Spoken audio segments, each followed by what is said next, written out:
Miksuauto.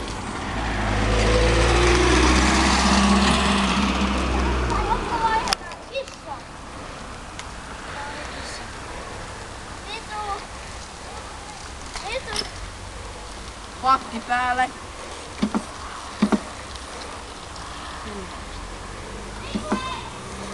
Katsotaan, kun me soitan mun serkulle.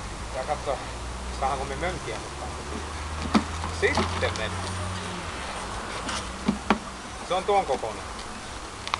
Se mönkiä.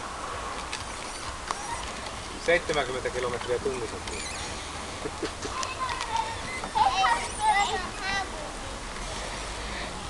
Hei. Isi, lanka, niitä luoja, että saa olla mennä. Ellen, Sandra voi itse käydä siellä. En minä halua, isi ei halua, että sä lähet mihinkään nyt. Me kohta mennään sisälle, että saat ruveta katsoa sitä filmiä. Mä mennään sitten. Ei siellä lähde mihin. Mä menen teidän tänne. Ja et vie mua pois. Meidän sänkyyn. Eikö se katso sitä filmiä? Hää?